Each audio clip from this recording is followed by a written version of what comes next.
Bwana kocha wa klabu ya National Al Ahly, yes, alikuwa akifuatilia mchezo wa timu ya taifa ya Tanzania dhidi ya Morocco.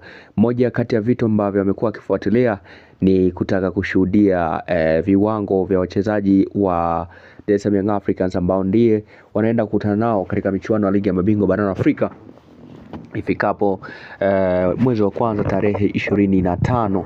Sasa moja kwa moja joto linapanda, joto linashuka, wakiwa katika mahesabu makali ya kuhakikisha kwamba wanaweza kufikia ndoto au mipango ambayo walijiwekea. Yes, it's a big thing for Taifa Stars, lakini Young Africans inachunguzwa kweli kweli. Kocha alikuwepo uwanjani na baada ya hapo ilifanyika interview au mahojiano dhidi ya waandishi wa habari kuzungumzia mchezo, lakini pia namna gani ameshuhudia viwango vya wachezaji wa Taifa Stars, hasa wale wa Dar es Salaam Young Africans ambao ni wapinzani wao wanakwenda kukutana katika michuano ya ligi ya mabingwa barani Afrika. So kocha amezungumza na ana mengi sana ambayo ameyaelezea kuhusiana na viwango vya wachezaji wa Taifa Stars. So sio mchoyo wa fadhila, anaujua mpira na anajua kupeleleza. Kwa hiyo upelelezi wake ni kwamba amefika kushuhudia kile ambacho yeye alitamani akione, na of course amekishuhudia. Yes, ni utatu mtakatifu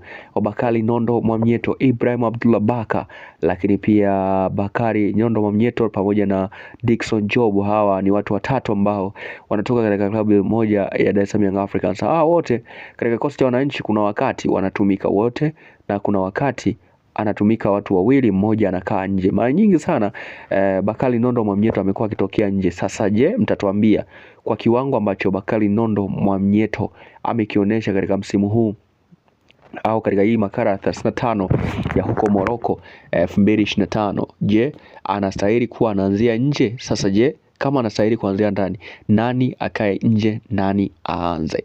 Yes, wengi wanapendekeza Dickson Job toke nje, lakini ukija kuangalia mziki ni mkubwa kweli kweli. Ni vijana ambao wanaelewana vizuri kwenye performance na ni akiba kubwa sana kwa Young Africans, namna ambavyo wanacheza, namna ambavyo wapo.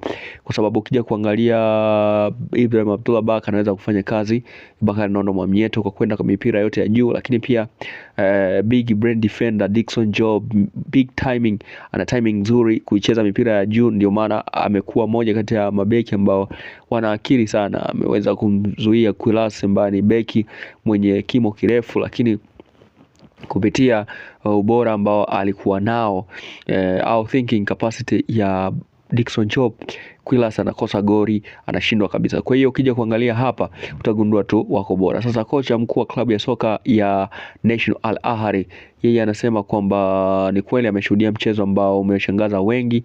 Afrika imesimama, imeshangaa nini ambacho wamekifanya Taifa Stars kwa Morocco, na ni siku isiyo sahaulika kwa Morocco, kwani hata wao hawakuamini kilichotokea, lakini inampa mashaka sana, yes, kwa aina ya timu ambayo yupo nayo National Ahly na timu ambayo anaenda kukutana nayo.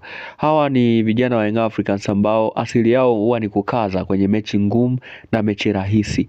Ameshashuhudia mechi dhidi ya Mamelodi Sundowns, hao watu walikuwepo, walifanya kazi kubwa sana ya kumzuia Peter Shalulile ambaye alikosa goli, yani alikosa hata off target katika michezo yote miwili ya Benjamin Mkapa na kule Victoria, Afrika Kusini. Kwa hiyo anaona kabisa kuna upinzani mkubwa sana ambao unaenda kutokea baina yake yeye Al Ahly pamoja na Dar es Salaam Young Africans. So hiki ni kitu ambacho ni kigumu kwake, anapitia kuwa maki na kujua namna gani aanzishe mashambulizi. Pembeni wapo vizuri, yupo Mohamed Hussein, yupo Izo